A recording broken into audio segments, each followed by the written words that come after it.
તો ગૃહમાં હોબાળા મુદ્દે ધારાસભ્ય ચૈતર વસાવાએ નિવેદન આપ્યું છે। સરકાર દ્વારા આ યોજના બંધ કરવામાં આવી છે।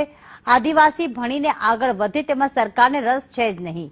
અમે સદનથી સડક સુધી આંદોલન કરીશું, જેવું ચૈતર વસાવાએ કહ્યું।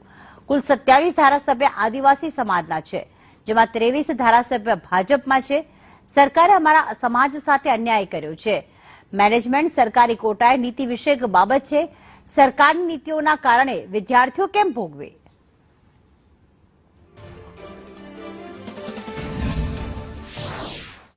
સ્કોલરશીપ મુદ્દે આજે વિધાનસભા ગૃહમાં હોબાળો થયો હતો। ચૈતર વસાવા દ્વારા સવાલ પૂછવામાં આવ્યો હતો અને ત્યારબાદ હોબાળો થયો અને હોબાળા બાદ અધ્યક્ષ દ્વારા ધારાસભ્યો છે તેને સસ્પેન્ડ કરવામાં આવ્યા। ચૈતર વસાવા આપણી સાથે છે, તેની સાથે વાત કરીશું। ચૈતરભાઈ, ગૃહમાં સવાલ તમારો જતો અને મુદ્દે જ હોબાળો થયો અને ત્યારબાદ તમારી સામે કાર્યવાહી।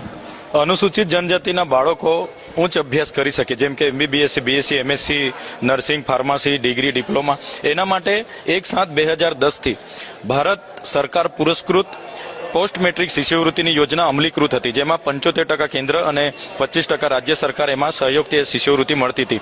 આ વર્ષે પણ અમારું બજેટ 3,70,120 કરોડ હોવા છતાં વિદ્યાર્થીઓના એડમિશનો થઈ ગયા, ફ્રી સિપ કાર્ડ ઇસ્યુ થઈ ગયા અને આ સરકારે 28/10/2024 રોજ પરિપત્ર પાડીને આ યોજના બંધ કરી દીધી છે, જેના કારણે આજે જે વિદ્યાર્થીઓએ એડમિશનો લીધા એમના 50,000થી પણ વધારે વિદ્યાર્થીઓનું ભવિષ્ય અંધકારમય બન્યું છે।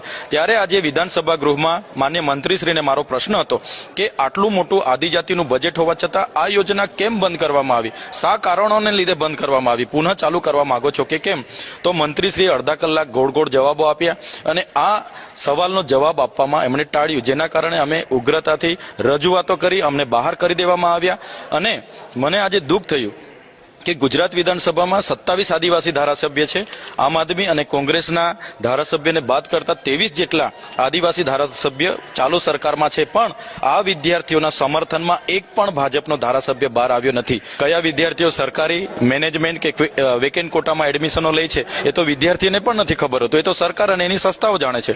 એટલે સંસ્થાઓ અને સરકારના નીતિ વિષયક બાબતોને લઈને અમારા 50,000થી વધારે વિદ્યાર્થીઓનું ભવિષ્ય અંધકારમય બને એની તો કોણ જવાબદારી? એટલે આ બાબતને લઈને જ્યાં પણ અમારે લડવાનું થશે અમે સરકાર સામે લડીશું, જનતા વચ્ચે જઈશું, જનતાને જાગૃત કરીશું, એક કરીશું અને સરકાર સામે અમે સદનથી લઈને સડક સુધી લડીશું।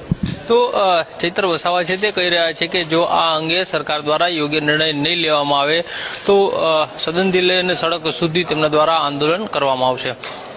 કેમેરામેન સંદીપ રાઠોડ સાથે કશ્યપ જોશી, સંદેશ ન્યૂઝ, ગાંધીનગર।